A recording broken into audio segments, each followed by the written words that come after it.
Bengals set to hire somebody, but who are they going to hire? We'll talk about this plus the wild card weekend coming up next on the Wincinnati podcast.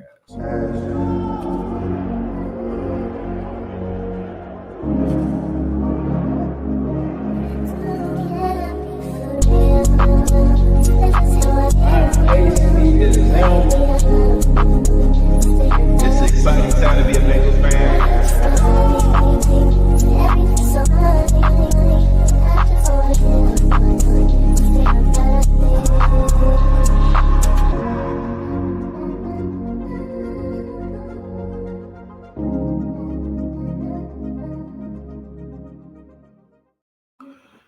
Welcome to the Wincinnati podcast. I'm Ace. He's Zim. Zim, talk to the people. Man, this has been a day where I don't know if much happened, but there's a lot of speculation and it's a lot of guessing. And I guess that's what we're here for, is like to kind of put some pieces to the puzzle. Maybe you know more than me, but I mean, I feel like today was like a slow news day. I don't know. Today was, like you said, slow news day. Interesting. Certain things have happened. Bengals ended up, since we last spoke to you guys, Bengals ended up interviewing defensive coordinator from the Raiders, Patrick Graham, on Tuesday. And then today they just finished up interviewing DeMarcus Covington. Were those just Rooney Rule, interviews? Possibly. But we are going to talk about who the Bengals should hire at defensive coordinator. We kind of talked a little bit about it. We also will get into the wild card weekend as well, kind of talk some NFL games, just to talk some ball, to see where those are going to go. But let's get right into it. This show, as you guys know, is powered by BETUS. Right now they're doing a promo where it's YouTube 150. You can make sure that you check that out. They also have a casino going off that's popping off right now, so make sure you join over there. Play the casino. You can bet on any kind of things over there, blackjack, whatever it is that you like, whatever is your vice, you can take care of it over there. And plus, they still got bets with the other games. Just because the Bengals aren't playing anymore, it doesn't mean that you can't bet on other games, whether it's NBA, whether it's NFL. Matter of fact, Giannis and Wemby play tonight, so you might want to put something on that. But yes, check out BetUS. Zim, let's get into it, brother. I know we were talking before the show. You don't like the two candidates that have been presented. I'm not going to say you don't like it. You don't feel like it's enough. You don't feel like it's enough to replace Lou Anarumo. What are your thoughts? Before we get into the candidates, I think we talked about how I appreciate all the compliments, everybody. I see you. Thank you very much. I like that. What I was going to say is before we get into that, I just want to say, if you're going to fire Lou Anarumo, I want to see, are we on the same page with this? Mm-hmm. If you're going to fire Lou, don't you feel like you got to get somebody drastically better than like Lou? Like, why else would you do that if at the end of the season you're going a 5-game win streak, defense looks better, you start going out there with a NASCAR package, you started playing the younger dudes, you saw the defense look better. I know that it's not great, but you know what I mean? Like, it looked better, right? So why would you move on from him just to get like a mediocre or whatever? Because at that point, I'm just looking at it like it's just a fall guy, right? Yeah, I think possibly, like, I don't know. People are gonna be like, "Oh, Ace is a Lou hater," because I was going through some of the numbers before, right? So Lou got here 2019, right? 2019 when he took over. I'm not holding this against him. It's the old Bengals defense. Geno Atkins wasn't the same guy. Carlos Dunlap and him were beefing. Cool. 29th. Next season, 20th. Right? 2021, where everybody thinks that we had this amazing defense and this and that, 18th. 2022, the better defense, possibly. That's debatable, but some people would say better defense, right? 17th. 2023, the year before last, 31st. 2024, 25th. Now, two things can be true.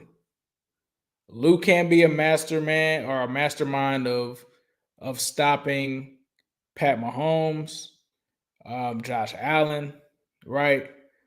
But it can also be true that he's never had a quote unquote elite defense. He's never been a guy that's had a top 10, top 15, top 5. Some like when we talk about some of these other notable defensive coordinators, he's never been of that ilk.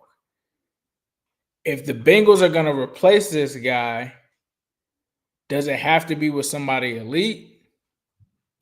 Possibly. But if you do have somebody that makes this defense a top 10, top 12, top 13, 14, and gets more out of what Lou got out of this defense, and who knows, maybe that's a personnel change. Maybe that's a part of it as well. I think you do have to go up, but looking at the last 2 years for Lou, I don't think it's that hard. Like, I think if you're comparing it to 2021 Lou, 2022 Lou, you got a case for sure. But 2024 and 2023 was a defense that allowed a lot of explosive plays, that looked lost. And I'm not sure if it was Lou per se, or if it was that he put so much in his system on DJ Reader and Jesse Bates. So that's the part of it that I'm not sure on. But if you are looking to get a definitive upgrade, Robert Salah is that guy. Like, to me, Robert Salah is the only one that you can really look at realistically that's out there in the market, even though he is applying for other jobs, that you could say this guy is definitively an elite defensive coordinator, because we've seen him do it in San Francisco. We've seen him have top 5 teams. We've seen him have top 10 units. We've seen him have good defenses. But outside of him, when I hear of the Dennis Allens, I think Dennis Allens might be maybe an upgrade. I think it's 50-50, depending on who you kind of talk to. I don't think that he's Robert Saleh level, but I think that he's pretty decent. Al Golden, I don't know, because like, it's Al Golden. Like, he was our linebackers coach. Anybody else out here, even the guys that they're interviewing, I'm not sure if it's really a guy that definitively comes in and you can say this guy is better. Now, Mike Zimmer could be that guy, but old Mike Zimmer now, which is 10 years, a decade or so later than the last Mike Zimmer, and the NFL has changed so much, I'm not so sure that you could even call him an elite guy. Because I would, if this was Mike Zimmer 10 years ago, he's an elite defensive coordinator. Like, he's one of the top guys, but the game has changed so much since he's been that guy. It kind of looked like last year he was not that guy with that Dallas defense, right? It kind of looked like, man, this guy is, the game might have passed this guy. Like, you know, we've seen it with Bill Belichick. We've seen it with some of the greatest coaches that come from that era. Some of them didn't adjust to like what it is now, what the game was when Mike Zimmer was last with the Bengals, and what the game is now with Lamar Jackson's running around, all of these that we've seen, Pat Mahomes. I'm not sure that you could say he's a definitive upgrade. So I kind of struggle in that. I do agree with you. Like, if you're going to get an upgrade, it has to be somebody definitive. I don't know if there's anybody outside of Robert Saleh that I look at and say this person is definitively Dennis Allen. Dennis Allen. It is, but is Lou that good for us to say that the only person that can outdo him is someone elite? No. So that was what I was going into, is like, I guess I think that's where. So I do want to talk about the 2 candidates that did interview, right? Yeah. I don't want to get lost in that, but I just want to say, like, overall, coming into the job search, that will be my question to everybody. We're just fans, just, you know, watching like everybody else. But I feel like all the stuff that you went through, it's like you're kind of like talking yourself into who you would like, who you wouldn't. But overall, my overall premise is, I just want a guy that if Zac Taylor, and maybe this is a strategy of mine, if Zac Taylor starts off the season next year and he's not above like 3-2, like, and he's 2-3, we're starting off like that, I just think, like, cut him. And if you have a guy that isn't really the level of Super Bowl level or like have skin in the game, championship background, like a Zimmer that's been in that type of thing before. I'm not saying Zimmer will be my choice. I wouldn't be mad at Zimmer, but Dennis Allen's of the world. I seen, Spags, he wouldn't go laterally, but like somebody that has some skins in the game. And because if Zach were to fall off, which I think is a real possibility if they don't get enough talent over the off season, you want the next person in line to be boom, ready to go because, bro, we in a super delicate time. It like Joe Burrow's prime, Jamar Chase's prime coming up this upcoming season, and you're paying Jamar and possibly T. You don't have room to have somebody that's just an average defensive coordinator, or we got to go with Darren Simmons as an interim if this thing doesn't go right. Like I'm talking about I think the next couple of shows, I'm still putting heat on Zac Taylor. I have no control, but I really feel like he should have stepped down.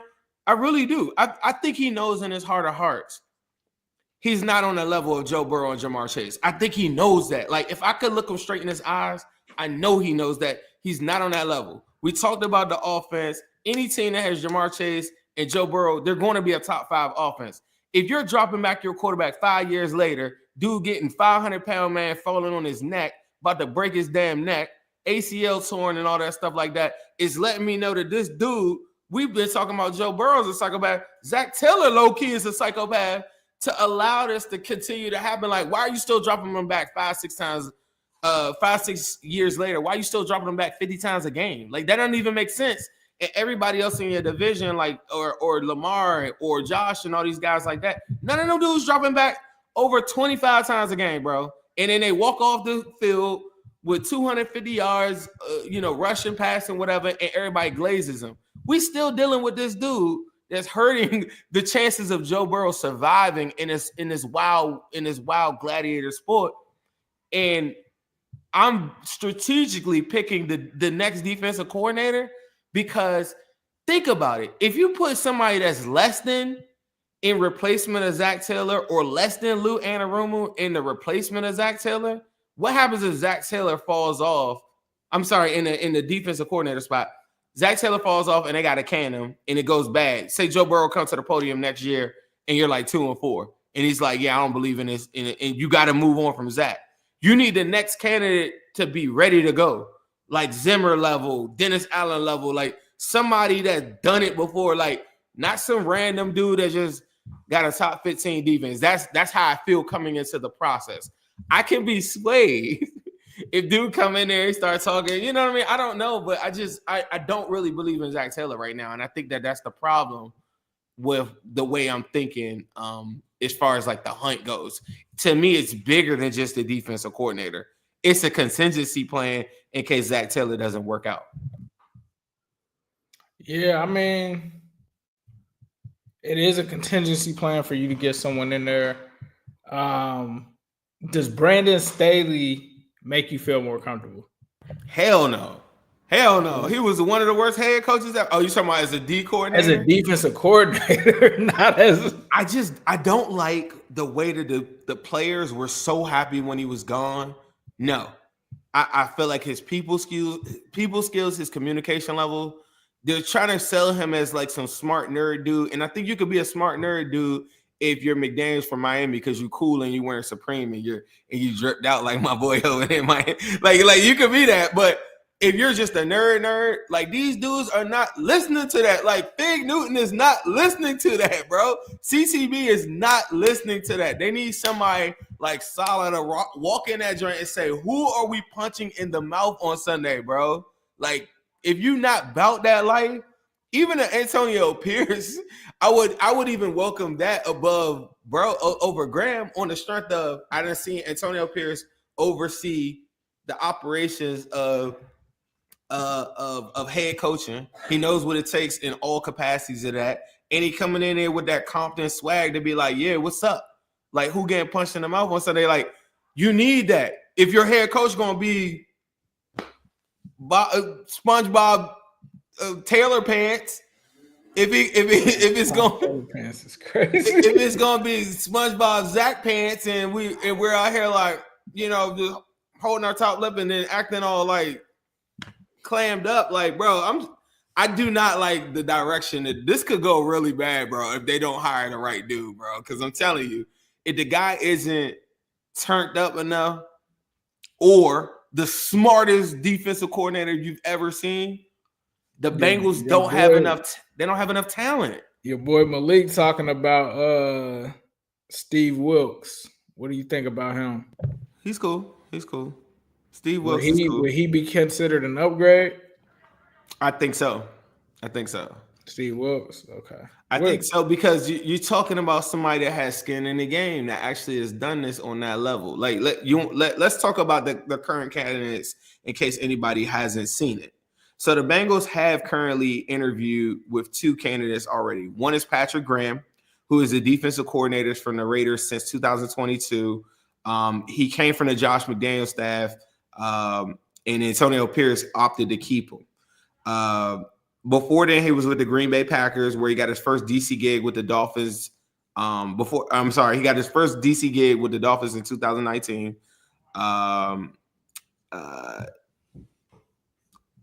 I don't know. He's the first candidate that popped up. You had some thoughts on him. You looked a little bit deeper into how he's been. I think you told me that he was 15th overall. Yeah, I think for unknown candidates, like when I'm talking about the Robert Livingstons of the world, the Al Goldens, even though, you know, Al Golden was at Miami, now he's at, I believe, Notre Dame, whatever. For those unknown guys that are not a name, they're more so like potential. His resume is more solid to me than some of those guys, because to finish 15th, not just 1 year, but 2 years in a row on a Raiders team that wasn't really good, right? Like they didn't have any offense. So like, I'm assuming like your defense is going to finish bottom half. Like he outperformed Lou the last 2 years. Now, the one thing I did say to you is I don't know how much of that is Antonio Pierce calling the defense, right? Because like there are some head coaches that call their defense, they kind of affect that.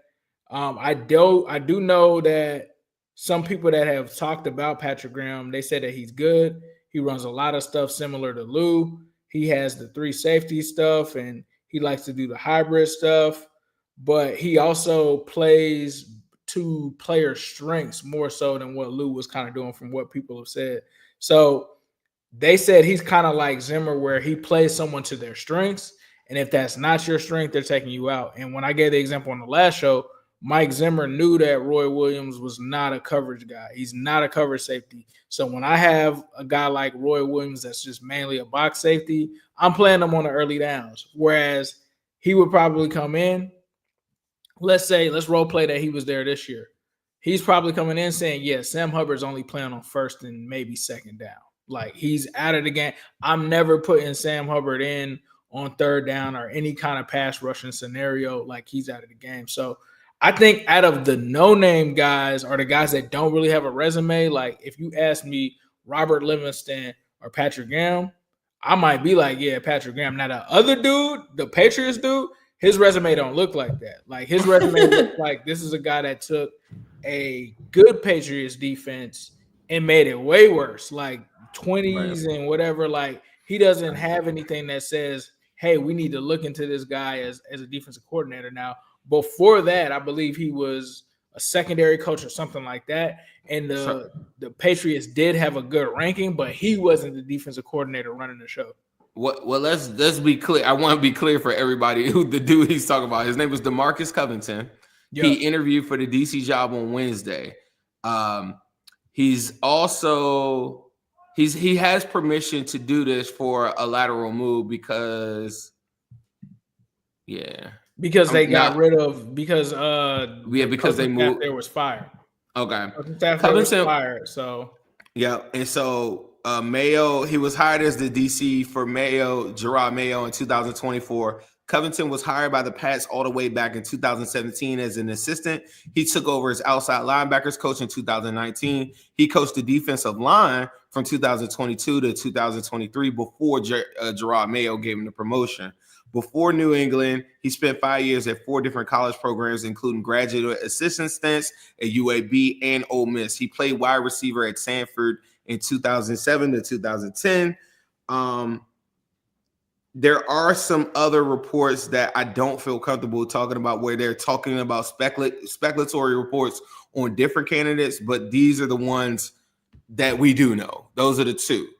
And out of the two, I think we both agree Graham from the Raiders seems to have a better resume and better results, right? He does from a yardage standpoint. So I did just look up the points per game. He allowed a lot. It was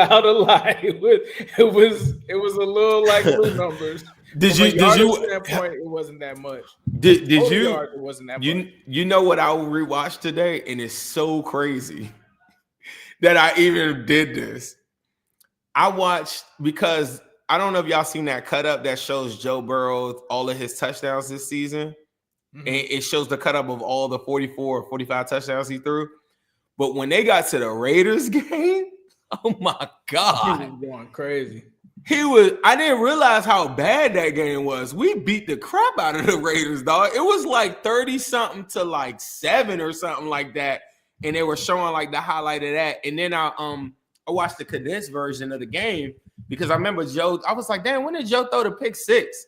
And so I just was rewatching that and made the score look better or whatever. But bro, we had our way with their defense. And that doesn't really mean much. I do remember the Raiders being very competitive in a lot of them early games. And don't forget, we got a couple purple people in the house tonight too. Don't forget the Raiders knocked them off early. So he might have a solution or he might have a formula, for Lamar or whatever, which the Bengals seem to not have a solution for. Now, that's not to say so like this previous year, they kind of struggled in terms of the scoring defense area. But the previous year before that, where he was a coordinator, they were 9th in scoring. So they were only allowing 19 points per game given up. So they on paper appear to have been a good defense. And when I kind of look at the Raiders, like for me, it's really just Miles Crosby. Like it's not too many that are on their roster that I'm just like, man, these are some really good all pro level players outside of Max Crosby. It's really just Max Crosby, and that's like really it. So the fact that he was able to get that out of the guys that we interview now, that's what I would say. But I do think, like you're saying, it has to be some of those guys that like that can't be it, dog. Like y'all got to do better than that, than what we've seen thus far. It's going to be tough because there are a lot of teams out here now. And the Browns, like I'm going to be real, hate the Browns, but they are rushing to get their staff filled. And I think that the Bengals need to kind of ramp it up because we're going to have more and more teams here as these things go along where you could be looking at like the Steelers, right? Like there could be some guys from their team getting let go, depending on how things go with them. Baltimore, you talk about Todd Monken might be on the move. Like some of their defensive guys over there might be on the move. So like, I'm not saying that they're going to spend the money over there though. They're going to spend the money for sure. They're going to spend the money for sure. But I do want to make sure that the Bengals are not picking from scraps like they were the year that the Rams went to the Super Bowl, right? Waiting until the very end and be like, all right, let's get this guy. So I'm just glad to see them kind of get the wheels turning here. We'll see. Like, I actually don't foresee them filling this role like really that soon. Like, hopefully, really, by, like mid playoff. I think if now that I'm really thinking about it, bro, because like people can still get fired and move around that are on teams that are going to be in the playoffs. So like that would be the only way.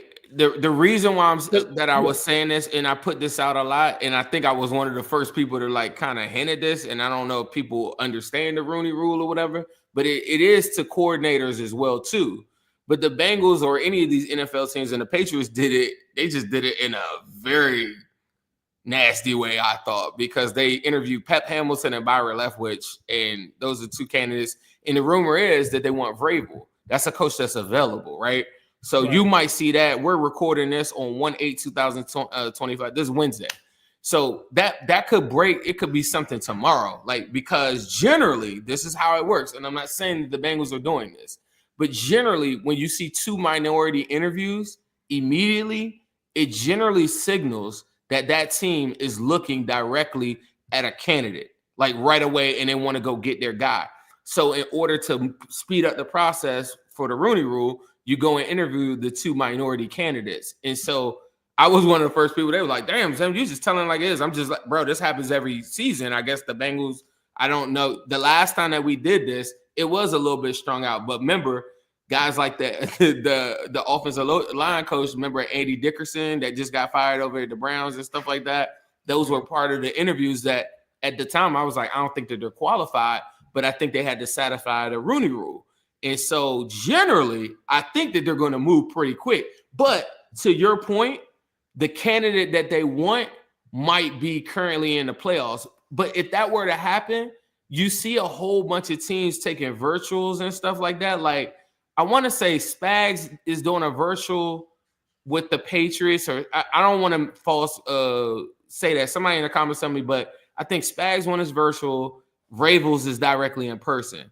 There's another one, like, you know what I'm saying? So if you want to, in a team, and this is like a secondary coach or something like that, you can go and interview those guys like right away. If it's a lateral move, then there's some different conversations about the contracts, permissions, and different things like that. And most teams aren't going to make a lateral, or most defensive coordinators aren't going to make a lateral move to come to the Bengals. Like, you're generally getting an upgrade. But the 2 minority interviews, to me, signal that they got somebody. That's why I said Dennis Allen, or you'll see somebody like Robert Livingston and Al Golden, all these guys, because I feel like those are guys that you could go get right now. And they might be sitting there saying, I want to go get my guy.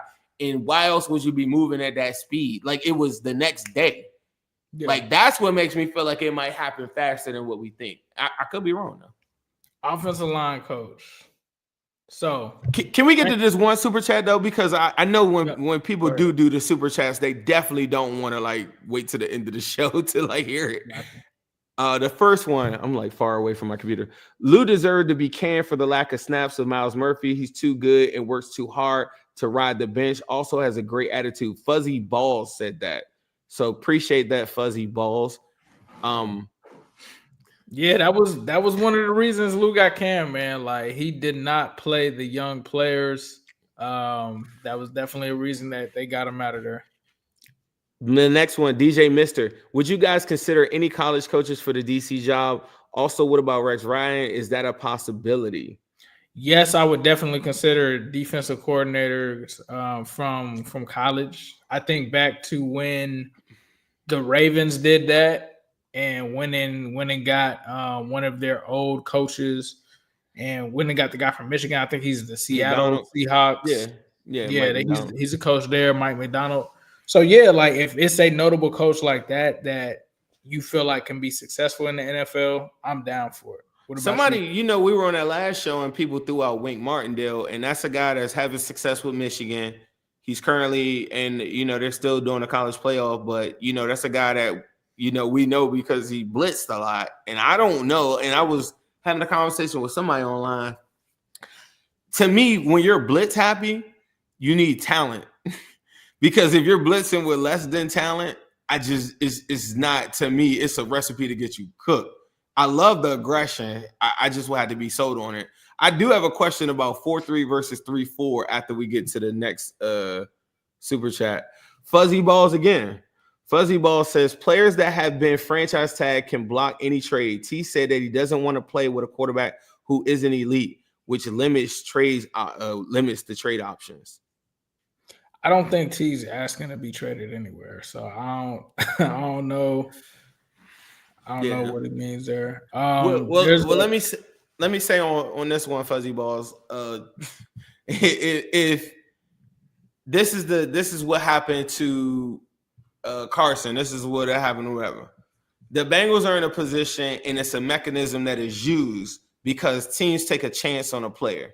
Taking a chance on a player like T. Higgins, where all 31 other teams passed on T. Higgins. The Bengals, a lot of times we look at like just the player side of it. The Bengals took that chance. Me and Ace came on the show, said the Bengals should draft T. Higgins. A lot of people didn't want T. Higgins. The Bengals had the foresight for it. So the mechanism that is in place is the franchise tag, so that good players that you draft that you're trying to negotiate with don't just go out and leave you. He can get franchise tag. He doesn't have to sign it, but he also will be at a stalemate and be at home.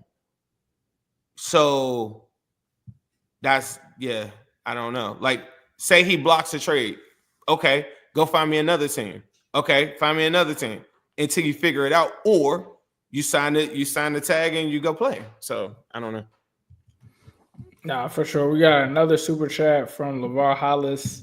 We're not going to touch on that because obviously there's some legal stuff that needs to happen. You know, it is what it is. Bengals had decisions to be made, and I think like they kind of put out in their statement, as soon as they have more information on it, they'll probably. Oh, they did release a statement? Yeah, they did. Oh, I didn't see that. Yep. So we will see how those things play out, and if a move is made, we'll definitely speak on it. But wanted to talk a little bit about Wildcard Weekend. Obviously, the Bengals aren't in it, but we got a lot of games, bro, that are actually – we got a Saturday games. We got 2 games Saturday. So Chargers at the Texans, Steelers at the Ravens. We've got the Broncos at the Bills on Sunday, Green Bay at the Eagles on Sunday. We got the Commanders at the Buccaneers. And then we actually get a Monday Night Football playoff game of the Vikings at the Rams. Now, that has, prayers to everybody over in LA. There could be a secondary site where that game may be played.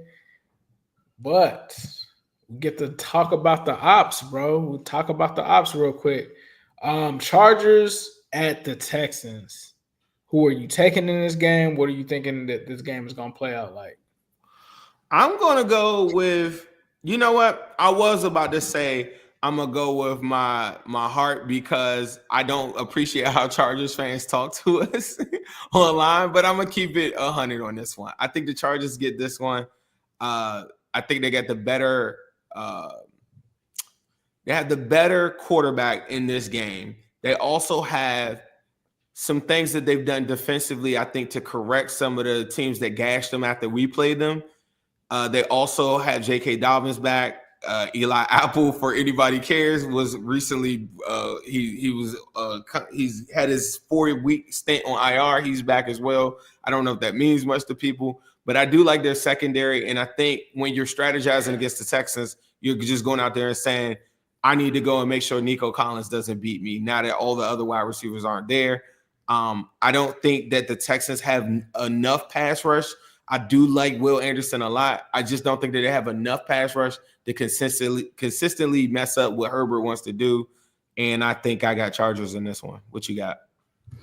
Yeah, I think I'm going to go with the Chargers in this one too, man. I think the Texans right now, the way things are set up for their weapons that they've had, they've lost just so many of them unless they rely heavily on Joe Mixon. This one is just going to be a tough one for them to pull out. And I think the Chargers pause. Oh my God, that was crazy. I just think the Chargers right now, defensively, they're a better team. I think I trust Jim Harbaugh in this environment way more. I think he's more of a seasoned coach at this point. That was crazy. So I'm gonna go with the Chargers on that one. That's gonna bring us. One thing I will say, Rashawn Slater he's got the knee, and Trey Pipkins. The other offensive tackle was limited. I think Rashawn Slater was a full participant in practice though, but something to monitor though is that knee for him. Man, they got a bunch of guys on the report. Quentin Johnson didn't participate. Zion Johnson was a full participant. So there's a bunch of guys that, damn.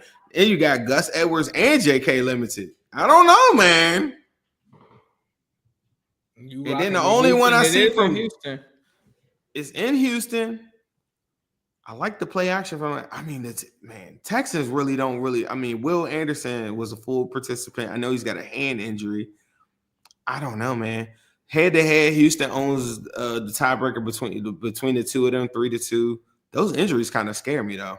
But I think watching Houston get the snot kicked out of them by the Ravens is really changed my perspective on the Texans, though. Like, if they can't establish the run, if Mixon don't get involved early in that game, it's just I don't think they have a shot. Yeah, I agree, man. Right now, BetUS is favoring the Chargers in this one on the point spread. Money line is favoring them as well. Speaking of BetUS, I kind of talked about it earlier. Did you guys know that BetUS also has a casino? We know about the sports bets. We know about all of that. For all of our followers who like the slots, blackjack, something like that, take advantage of BetUS's amazing sign-up bonus of 200%. That means you're able to sign up and get 200% on that. You get a sign-up bonus for $5,000. You get 250% on that. And for crypto, you can even get a bonus to match that. That's right. They're matching anything that you guys have.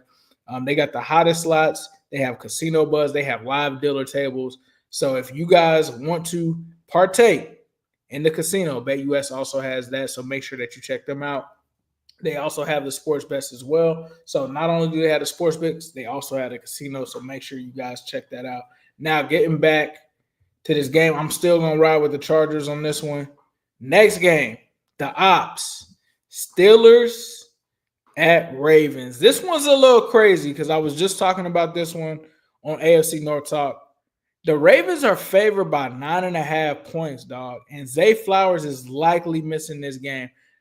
This, to me, is a dangerous game for the Ravens. The Ravens just recently, the last game that they had, I get it. I think there's just a lot of recency bias going on.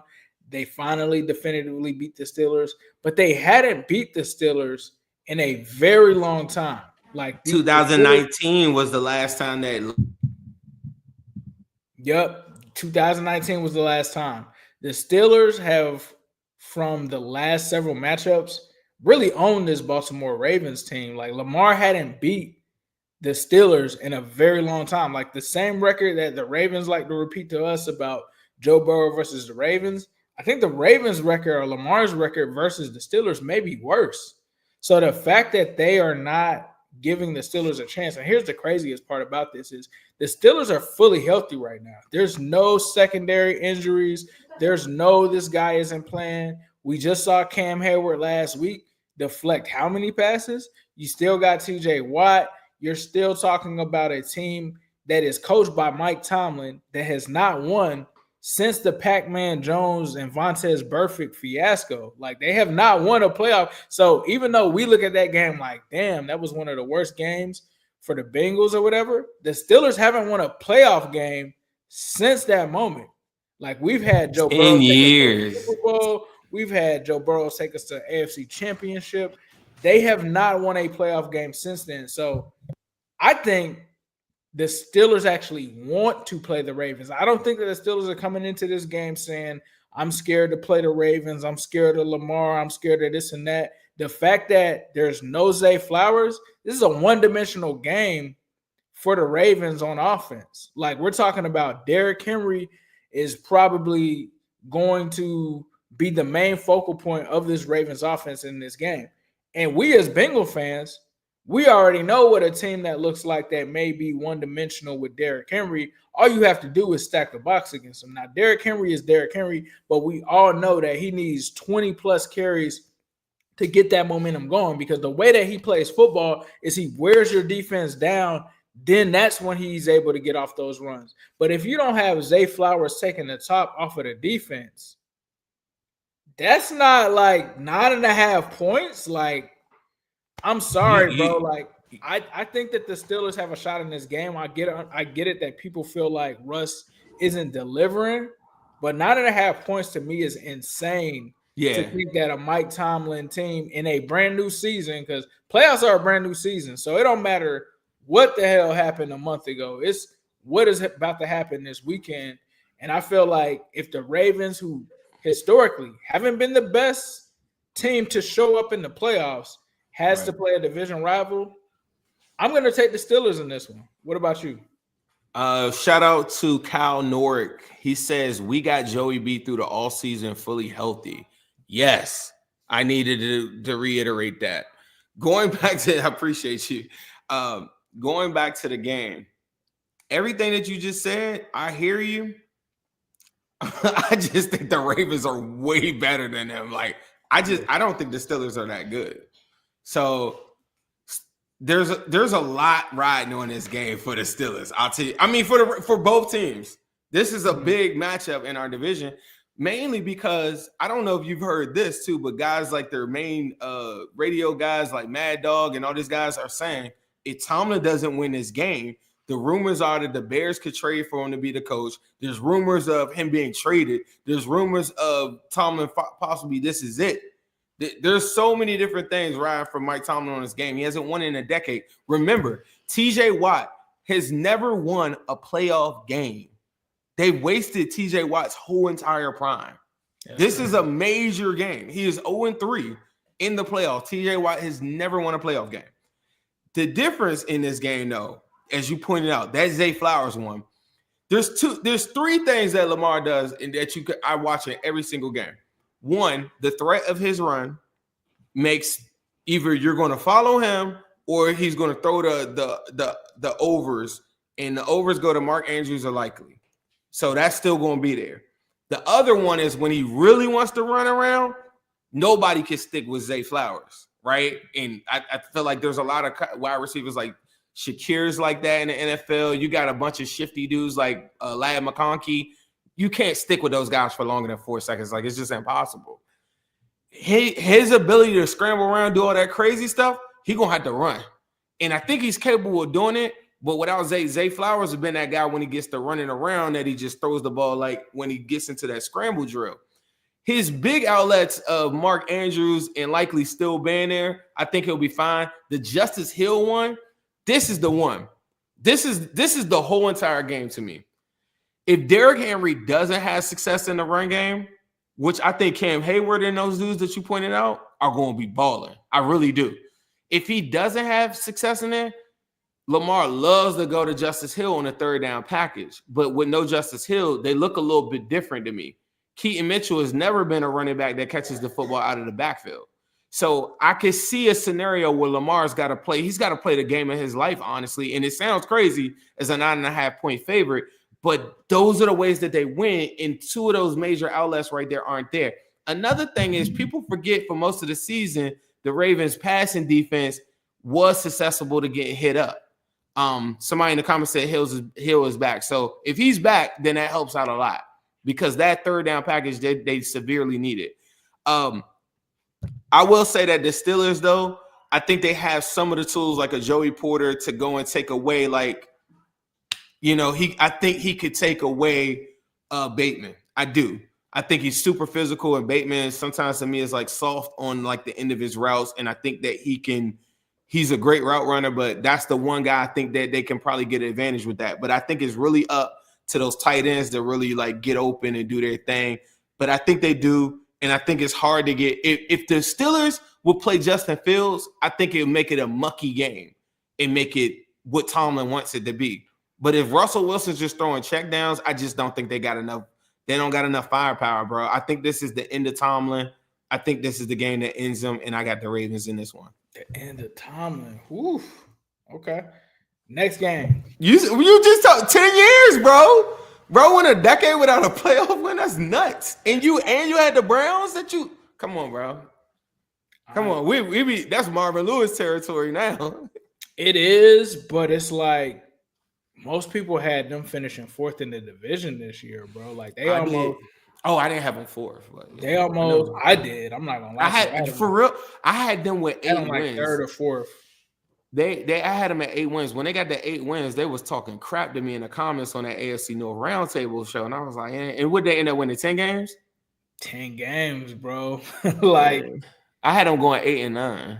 10-7, like I didn't have them going that at all. It's Tomlin. I mean, you know what Tomlin going to do? You know Tomlin going to get you. He going to get bum people. Have you seen any of the Hard Knocks? Yeah, I seen the Hard Knocks. Yeah, he had them bums hyped up. He as soon as a bum, like an average player does something good, he'd be like, "Man, I told you." He'd be hugging him. I told you, This is what you're here for, man. He be talking all in their ear and stuff, boy. He be having them.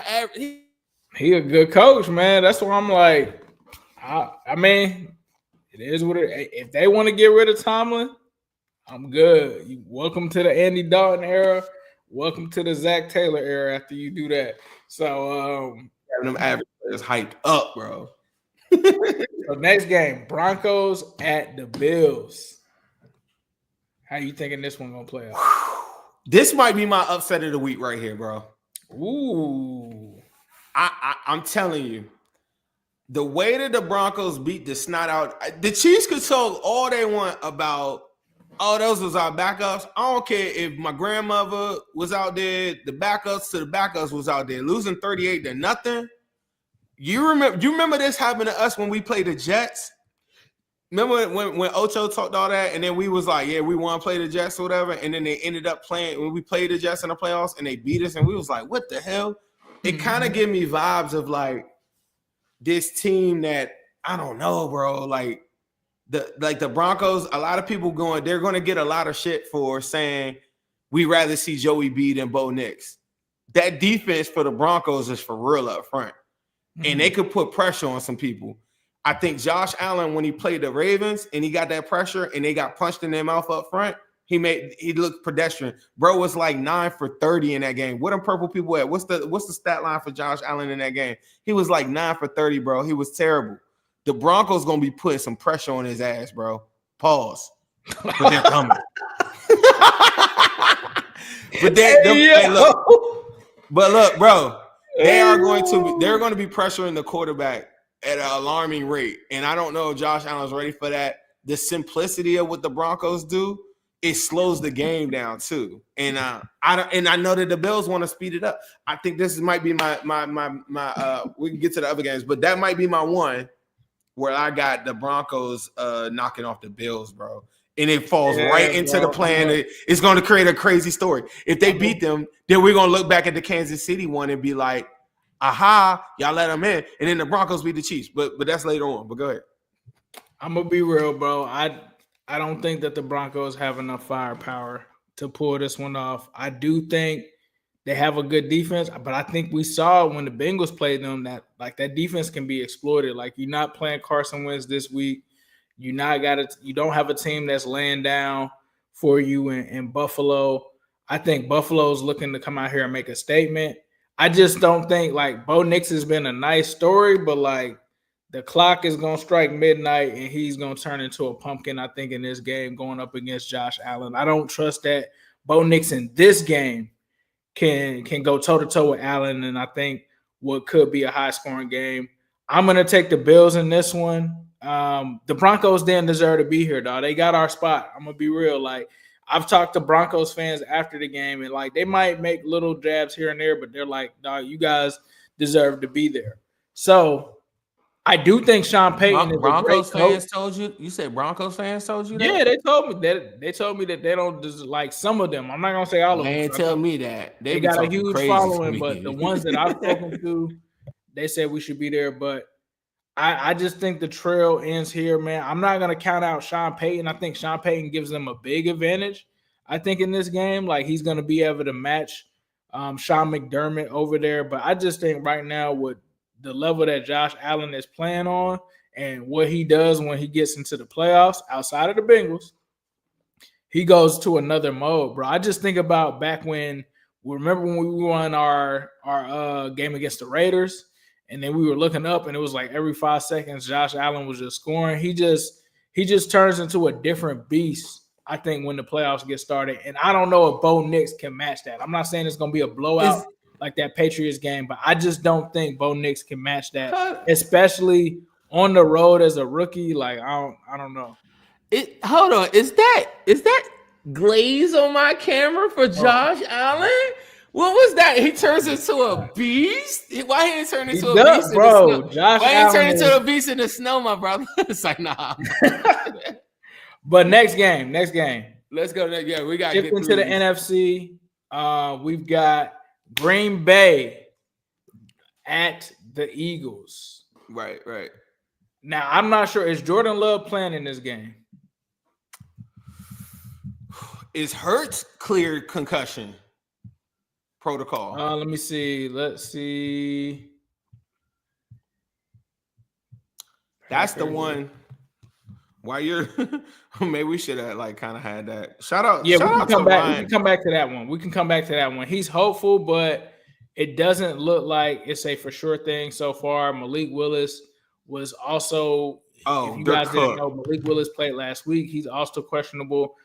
He's been limited at practice with the elbow injury to start the week. So with it being kind of murky for me in that one, like Jalen Hurts is limited as well.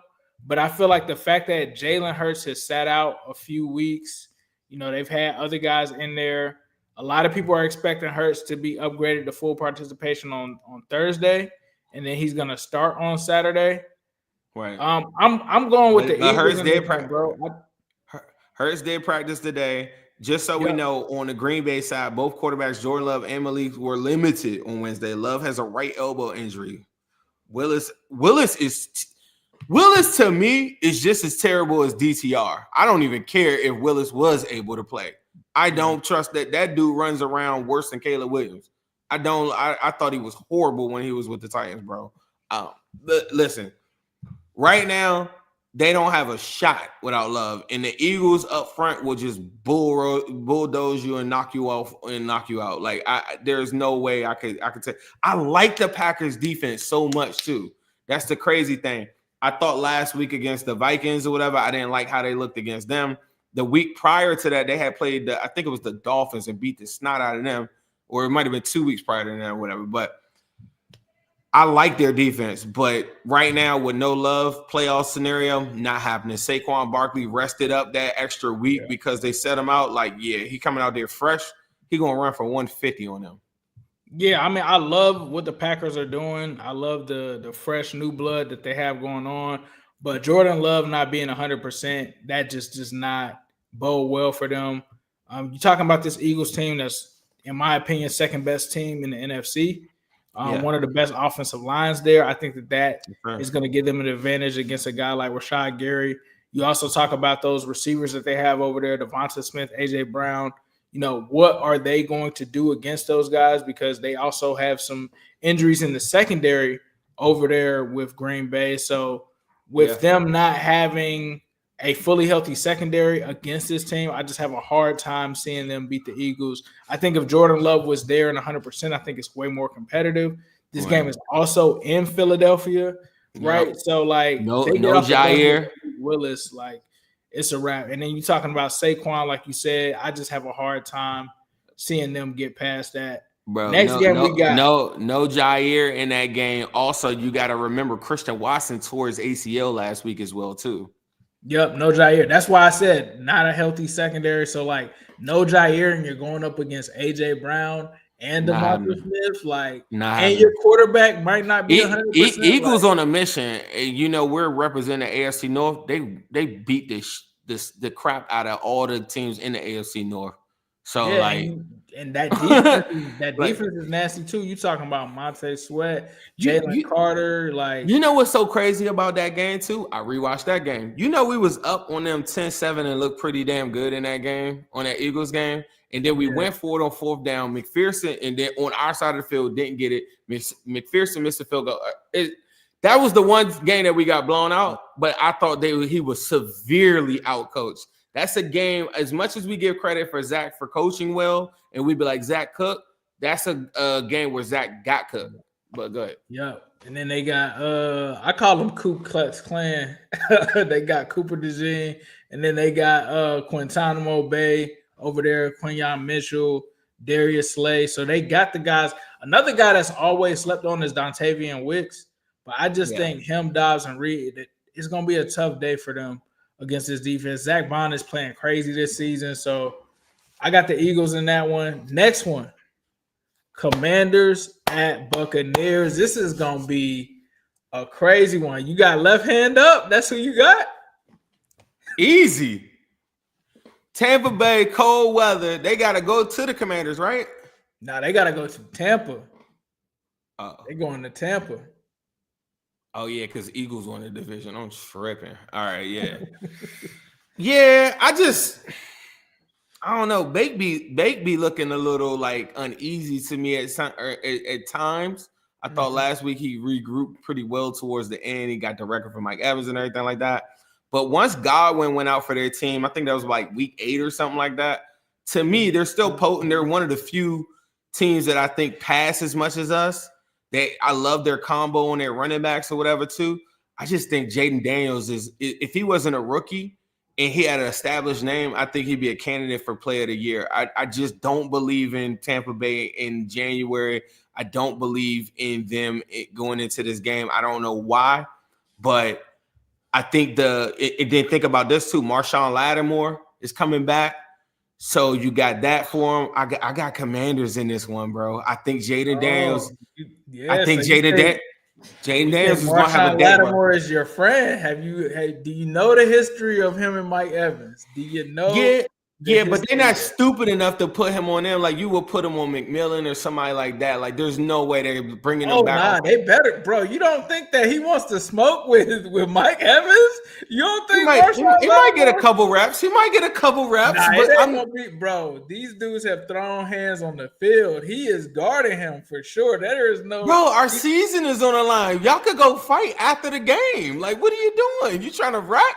Or you want to win a playoff game? Okay, so your game plan against a Buccaneers team that does not have Chris Godwin, that the main receiver is Mike Evans, is to not put your best corner on Mike Evans?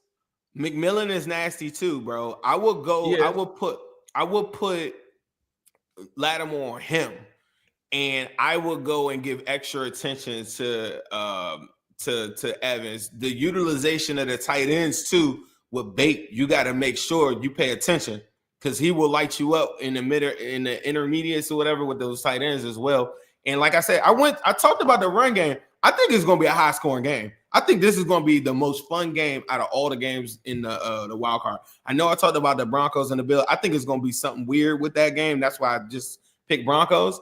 But I'm telling you, that Commanders and Tampa Bay, it could go either way with me because I think both teams are going to score. But at the end of the day, I think the Lattimore on McMillan take guys that have been there throughout the whole season in the system on Commanders and do what teams do with us with Jamar. Just take your two lesser. Go ahead. You cut off there for a second. Still can't hear you. You said, yep, no. I think you were trying to say that you want them to take Jamar away in terms of the Commanders. Man, I mean, this one for me is funny because I'm looking at it. BETUS is actually having Tampa Bay favored in this game. I'm having a hard time with the Commanders because some of the games they've been either really good, and then this last one against the Saints, I'm just like, I'm not sure, but that is a game that wasn't much on the line there. This is in Tampa. Tampa is favored in this game. Looking at a lot of the matchups, I can't wait to see Marshawn Lattimore versus Mike Evans because it's going to happen. And right now, man, I think Tampa Bay and the Commanders are both desperate teams. I do like Jaden McDaniels. I do think that I give him the slight edge over Baker Mayfield. But here's the thing. A lot of people don't realize Baker Mayfield was having like an NFC MVP caliber season over there. Like Baker is quietly playing on a heater too. I think that this What you think Jaden Daniels was doing though? What you think Jaden Daniels was doing? Jaden Daniels was doing some stuff too, for sure. Jaden Daniels was beasting. But I think that this is going to be a fun game. I'm taking the over. If they got an over on this, I'm taking the over. I think that this is going to be a high-scoring game. This is the thing. Is Jaden Daniels ready to come out and get a win as a rookie already? Yes. Yeah? He's the real deal, bro. He's the real deal, bro. I don't think you're thinking about Todd Bowles and his defense and like Todd Bowles is a defensive specialist now. I seen Jay Daniels throughout the season give anybody crazy work. I'm telling you, bro. He's one of the guys. I think that I'm going to go out on a limb How's your run defense, bro? I gotta ask you. I'm gonna go out on a limb. Jaden Daniels is one of the guys that I feel like, you know how they propped up Jalen Hurts after he went, to the Super Bowl and whatever. Mm-hmm. I think Jaden Daniels, if he weren't a rookie, he would be in MVP conversations right now. And I could see him having a sophomore slump to some degree, but I feel like he's a far better passer than Lamar Jackson was coming out the womb. And he's just gonna build off of that. And every single time that he's had an opportunity where he had to go cook somebody, he always delivers, bro. He delivered just a week ago. Like when they played the Eagles and Jalen Hurts went out of that game and he had to come back at the end of it, he came down and did the drive. When he played us, he had to go get the throw at the end, the bomb after he ran and scrambled all over. Yeah. Bro, he's for real. He's the real deal. You know who else is for real? Baker Mayfield. 4,500 yards, 41 passing touchdowns. I low-key. And guess what? The last time that we seen Baker, I guess, well, no, we've seen him with the Bucks, but the very first time we seen Baker in the playoffs, do you know what he did? What did he do? He took out Mike Tomlin and the Steelers, and he blew him out in the playoffs. Baker's ready to go, bro. This one is a tough one for me. That's gonna be a fun game. Out of all the games, like that week that we were watching the other week, and all the NFL games suck. Was that on Christmas? And then we ended up watching basketball. Yeah. I think that we're going to get competitive games this weekend. I think the only game that has the potential of probably being a blowout is maybe that Ravens and Steelers one, just because I just don't think the Steelers are that good, bro. But as far as these other games, like that game, that's gonna be fun. I know I'm going over time. I'm having some fun though. Week 1, Baker Mayfield played the Commanders. Okay. 80% completion percentage, right. 289 passing yards, 4 touchdowns, 0 interceptions, 146.4 quarterback. I'm going Baker Mayfield, bro. I'm going Baker at home. They lighten the cannons. I think Jaden Daniels, I think it's going to be the funnest game of the weekend, like we're saying. For sure. But that's going to bring us remember. But the one thing that you left off in that game, this is early Jaden Daniels. This is when he was still running around too much. And remember, early on, he took some hits early in the season. Same game that you're talking about, fresh out. First game ever. 16 carries for 88 yards, 2 touchdowns. He threw an efficient game, 17 for 24, 184 yards. I like him. In that first game, that's what he did. He took the intel from that. He grew from the whole season. It's time to cook your boy Baker. And all the brownies that you want to rub it in. See, y'all don't know this. Ace wants to be able to say Baker cook so that he could go back on AFC North show and be like, see, y'all could have. See, you got a hidden agenda where you just want to cook. I don't have no hidden agenda. I was a Baker hater. I was telling them he was Andy Dalton. Now this man that went to Tampa Bay and got his swag. I think he was just glad to get out of Cleveland, bro. I think once you get that stink off you, you know what I mean. I think he was glad to get out of Cleveland. Hey, bro, we should be going for Baker on the strength of Jake. If y'all don't know, Bengals poll, shout out Damon in the comments. If y'all don't know, look at Baker Mayfield and what he did for Coach Jake and his championship team. And that is a reason to root for Baker because he did help out our friend Jake. I like it, bro, because you're picking a side. I'm picking a side. We don't have any like. Oh yeah. I still think Daniels is gonna cook him. We just talking ball. So if you guys every single one of these games, if you notice in every single one of these games too, I didn't use my bias at all. Like I think the Ravens are going to win this. Ravens, bro. You picked the Ravens. I hate the Ravens. Everybody knows I hate the Ravens. Or purple people. But for this portion of the show, I decided I'm gonna call them the Ravens. All right, last game, Monday Night Football. You know where I'm going with this. My bias is shown with this one, bro. Minnesota, and I think I still would pick this team anyway. Minnesota at the LA Rams. Y'all already know how I feel about Matthew Stafford, bro. But it's crazy because he's going against Sam Darnold. Is Sam Darnold a fraud? Is really going to be answered in this game. The Vikings are going 14-3, which is crazy. They've been explosive this year. Matthew Stafford, I am not a high person on him in terms of that. But the Rams are an explosive offense or have been at points in this season. I'm going with the Vikings, bro. I think Sam Darnold and this team is legit. But the reason that I believe in them so much is not the offensive side of the ball, it's the defensive side of the ball. And I can't believe I want to say this about the Bucks game. Don't sleep on Bucky Irvin. He's a good player. But back to this game, I just think what Jettas and Sam Darnold in this defense is going to do to Sam Darnold. This Minnesota defense, remember that I'm saying this. This Minnesota defense is going to eat Matthew Stafford alive in this game. This is in LA, so if it's not in LA, it's going to be at a neutral field.